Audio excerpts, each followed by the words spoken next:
ಕಸ್ತೂರಿ ರಂಗನ್ ವರದಿ ತಿರಸ್ಕಾರಕ್ಕೆ ಶಿಫಾರಸು ಮಾಡಲಾಗಿದ್ದು ಸಚಿವ ರಾಮಲಿಂಗಾರೆಡ್ಡಿ ವಿಧಾನಸಭೆಯಲ್ಲಿ ಹೇಳಿದ್ದಾರೆ. 10 ಜಿಲ್ಲೆಗಳ ವ್ಯಾಪ್ತಿಯಲ್ಲಿ 39 ತಾಲೂಕುಗಳಲ್ಲಿ ಕಸ್ತೂರಿ ರಂಗನ್ ವರದಿಯಿಂದ ಪರಿಣಾಮ ಬೀರಲಿದೆ.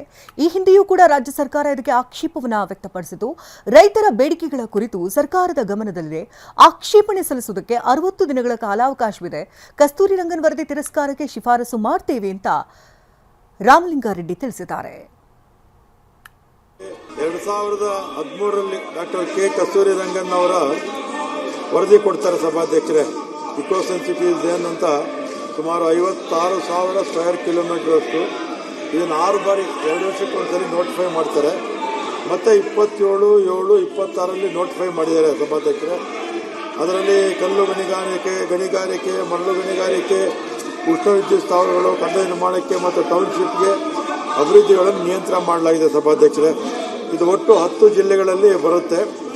ಅದರಲ್ಲಿ ದಕ್ಷಿಣ ಕನ್ನಡ, ಉತ್ತರ ಕನ್ನಡ, ಹಾಸನ, ಕೊಡಗು, ಚಿಕ್ಕಮಗಳೂರು, ಬೆಳಗಾವಿ, ಚಾಮರಾಜನಗರ, ಶಿವಮೊಗ್ಗ, ಮೈಸೂರು ಮತ್ತು ಉಡುಪಿ ಜಿಲ್ಲೆ ಸಭಾಧ್ಯಕ್ಷರೇ. ಸುಮಾರು 39 ತಾಲೂಕು, 1449 ಗ್ರಾಮ ಸಭಾಧ್ಯಕ್ಷರೇ. ಮತ್ತು 60 ದಿನ ಟೈಮ್ ಇದೆ ನಮಗೆ ಇದು ಆಕ್ಷೇಪಣೆ ಸಲ್ಲಿಸೋದಕ್ಕೆ. ಇನ್ನೂ 1 ತಿಂಗಳ ಕಾಲ ಇದೆ ಸಭಾಧ್ಯಕ್ಷರೇ. ಈ ಹಿಂದೆ ಬಹಳ ರಾಜ್ಯ ಸಚಿವ ಸಂಪುಟದ ಸಭೆಗಳ ನಿರ್ಣಯಗಳನ್ನು ಅನುಸರಿಸಿ